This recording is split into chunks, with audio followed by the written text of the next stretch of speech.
Everyone, I welcome you all in this class for grade 6 science, and in today's class we will discuss about chapter 13 light, shadows and reflection. So without wasting much time, let's get started. See this image very carefully and try to observe this picture. You have to find out these sources of light which are present in the picture. Take your time and try to tell the answer. Very good. The first one is the tube light, the table lamp, the sun and the torch that is kept inside the cupboard. These all objects give out light of their own, and that is why these type of objects that emit their own light are called luminous objects. We have seen so many luminous objects in our surrounding. For example, the sun, stars, bulb and the fireflies. Again look at this picture and try to tell me those objects which do not give out light of their own. Yes, you guessed it right. This flower pot kept on the table, the chair and the books which are kept on this desk, they all do not emit their own light, and that is why the objects that do not reflect light are known as non-luminous objects. We see many non-luminous objects in our surrounding like wall, chair, table, pen, scale and your school bag. These all are the non-luminous objects. Now, you must be able to see so many different pictures in front of your screen, and you have to tell us that which of the following gives out light. Try it. Yes, the sun, the meteor, the fireflies, moon, matchsticks, there are so many, and even all of these can give out light. But there is a difference that these sources of light are either natural or artificial. So what is the difference between natural light source or the artificial light source? If the source is created naturally and it is able to give its own light, then it is called natural source of light, like sun, moon and the fireflies. But on the other hand, if the source of light is created by man, then it is called man-made source or artificial source of light. The examples are candle, lamp, bulb, tube light, etc. I hope you understood what are these sources of light. Now, in chapter 5, you must remember that you have studied about the classification of materials, where we read that we can also classify the objects on the basis of light that passes through them. And this was called the transparency of materials. See these three images in front of your screen. There is water, a butter paper and an apple. If you will put a beam of light and the light is passing through them, you need to tell what will happen. Yes, if you are putting light over them, then the light would easily be able to pass through the glass of water because that is transparent. We can also say that the material which allows light to pass through them are called transparent material. For example, in the image you can see the glasses of the window are transparent. Another thing, there were two more objects. One was butter paper, which actually allows the light to pass through this, but only in partial manner. That's why that butter paper was called translucent. And other examples could be the thin curtain that is shown in the middle of the thick curtain and the windows. Another type of object that completely do not allow the light to pass through them are called opaque object, like wood, iron. As you have seen the chair which was in the first image, if you are putting light over it, it will not allow the light to pass through it, right? So there are three types of material on the basis of transparency: transparent, translucent and opaque. Good.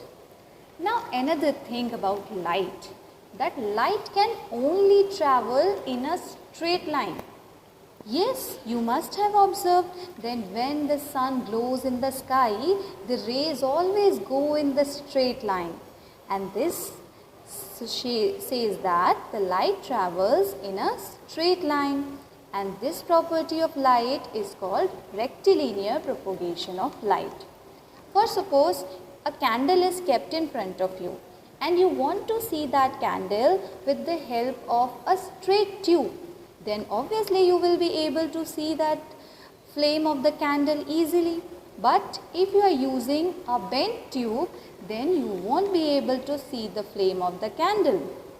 It clearly shows that the light only travels in a straight line, and the property is called rectilinear propagation of light. Okay?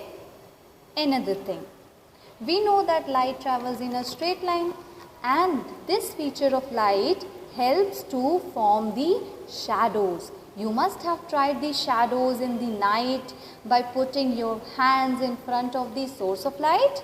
Yes. So these dark patches formed by an opaque object, for example your hand, when it is placed in front of a light of source, they form shadow. And you know, this shadow has some special features, but it can only be formed when you have three things: the source of light, an opaque object whose shadow you want to form, and a screen which is opposite to the light source so that the shadow can be seen.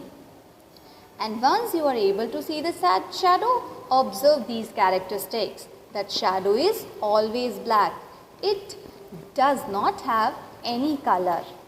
The size of the shadow depends between the source of light and the object, and also between the object and the surface on which shadow is formed. It means if you are increasing the distance or decreasing the distance between the object and the source of light, then the size of the shadow may vary.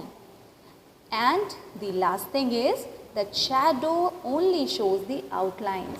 If you will try to form your shadow by standing in front of the source of light, then your shadow will only show your outlines of the body. It won't be able to see your organs and the other features of your face, stomach and hand. So it does not show the details. Now, if the light is traveling in a straight line and it is able to form the shadow, so sometime when we replace the opaque object with the transparent object, then the light starts bouncing off from the polished surface like mirror. And this phenomena is called reflection of light. This reflection of light occurs nicely when the surface is transparent or highly polished.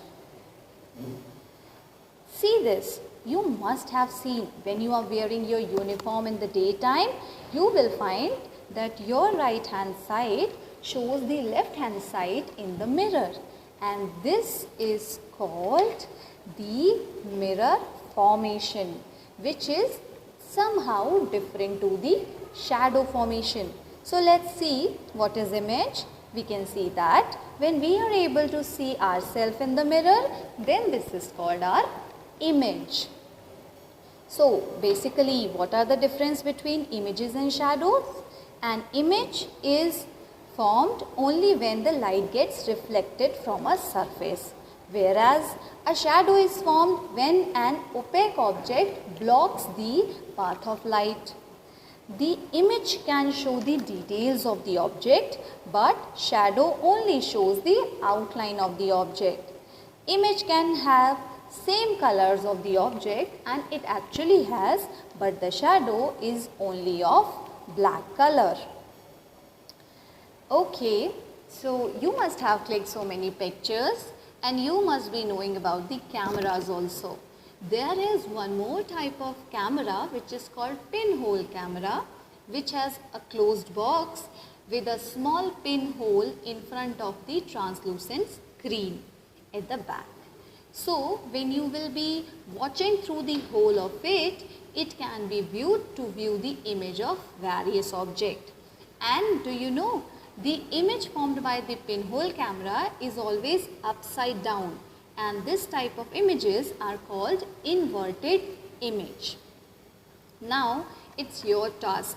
Tell me if Lata has her own pinhole camera with a small pinhole in front and she is focusing on a car which is outside her window, which image will be formed by the help of that pinhole camera?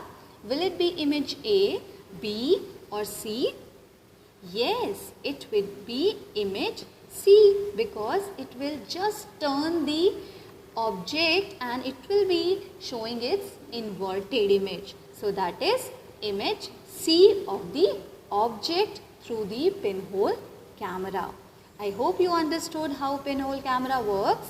So that's all for the day. Thank you. Have a nice day.